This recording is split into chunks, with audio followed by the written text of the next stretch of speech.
Good morning and thanks for joining us here on the Morning Update. I'm Ashley Reese and this is KWT Extra. Today we're going to be talking about that horrific accident that happened last night during Monday Night Football. And some local businesses are worried after we rename a local street. And it's time for Travel Tuesday. So we're going to be taking a look at some of the cheap gas that's here in the area later on in the show. First things first though, Sean, what can we expect as we step out the door today and into the world? Happening today, the Killeen City Council is expected to talk about renaming Fort Hood Street to coincide with the post's name change. The Army installation is currently named after Confederate General John Bell Hood. So, Congress has already approved the name change to Fort Cavazos, but the street name can be tricky for local businesses. They're going to have to update their addresses, which could continue to confuse their customers. Customers has already known that we are on Fort Hood Street, and I hope that we wouldn't see the sales drop from people trying to find us and not being able to find us. The owner of Lily Soul's Cafe says updating her information to match the new name is going to cost her a lot of money. The Killeen City Council is expected to discuss this at their council meeting today. The Post and all of its buildings change to Fort Cavazos by next year. Children who attend Bartlett ISD are getting a few more sweet days of winter break. That's because classes were expected to resume today, but Bartlett ISD decided to delay the students' return until this Thursday. The district says they've made this decision to hold off so they can finish up some repairs from the cold snap. The new year might mean starting fresh with new goals and resolutions, but for one local man, starting over is much more literal.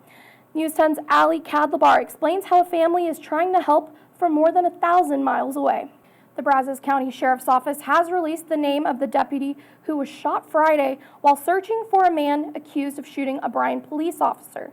We're told Joshua Heron opened fire, hitting Sergeant Brittany Ray in the shoulder.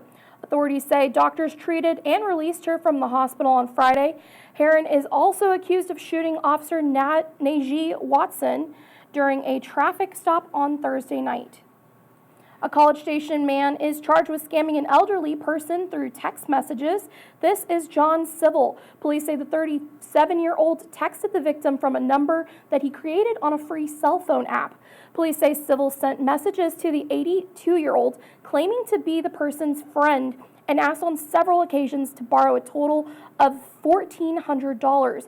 It wasn't until the victim spoke with his actual friend on the phone that he learned he'd been tricked.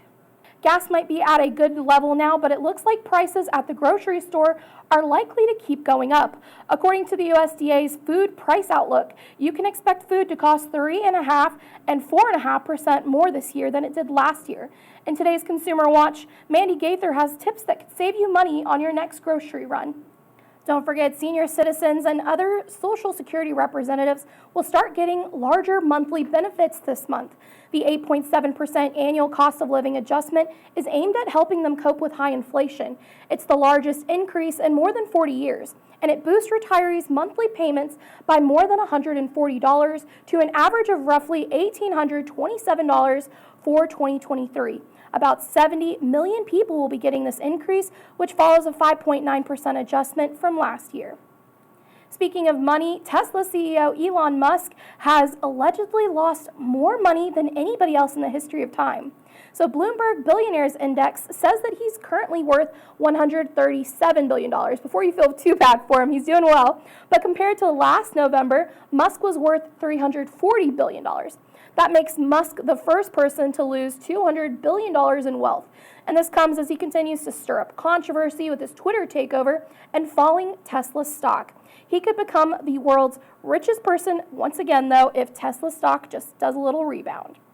This is a super funny story. An Atlanta real estate agent was recently invited to the most prestigious game of golf on earth. Hey Scott, why are we at the UPS store? Because I'm having to send my invitation to play at the Masters back to the other Scott Stallings. Oh, I'm sorry. I tried. This guy says he received a package from the Augusta National Golf Club with an invite for this April and quickly realized it was a case of mistaken identity. The package was intended for a different Scott Scollings, who in fact is a pro golfer. The realtor reached out to the golfer via Instagram and let him know about the oversight, much to the relief of the actual pro golfer Stallings, who was eagerly awaiting his first Masters invite since 2014. To save the day, the realtor dropped it by the UPS store and mailed it to the 3-time PGA Tour winner. That's super nice, but I would still want to go to the Masters, so maybe he'll hook him up. That's going to do it for your morning update. I'm Ashley Reese, and I hope you have a wonderful Tuesday. We'll see you tomorrow. 15-year-old Bryce Ficus, a member of Rosebud Lots cross country team, died a year ago today after he was hit while training with his team. For area runners, the incident served as a tragic reminder of what could happen if they weren't careful themselves. During the accident, we made priority to get the vest to ensure our safety.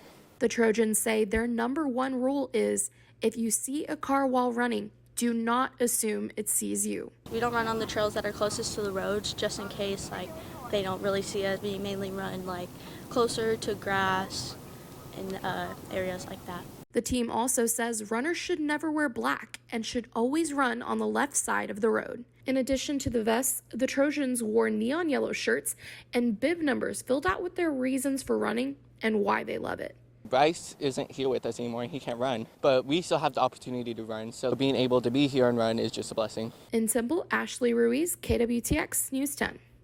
So we're here at Veterans Memorial Park, where they're having the very first ever farmers market benefiting the Lacey Lakeview Fire Department. The idea for this fundraiser came from a community member. Chief Patty Faulkner says that putting on something like this is important not only for the fire department, but for those in the community they serve.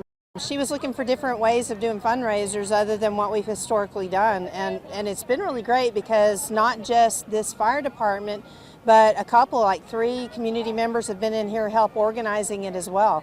And so it was a good way to get our community involved, see what we do and to help us out and give a little bit of break to the ones that are always doing the fundraiser stuff. Visitors to the farmers market got the chance to browse more than 30 vendors with tons of homemade and handmade goodies for sale. They could also participate in the silent auction, grab popcorn and snow cones, get their face painted, and visit the bouncy slide. Volunteer firefighters like Amelia McCook say the money will go a long way. It's just for whatever we need. We do a lot around our community that we have to raise funds for. When we do our Easter stuff, we like to make sure we always have funds. We're always raising funds to make sure that we never run out and we always are able to do what we need to do. The department says they think their fundraiser at Veterans Memorial Day Park is a hit and wanted to share this sweet message with everyone who came out to support them. Thank you, Lacey Lakeview. For News 10, I'm Ashley Ruiz.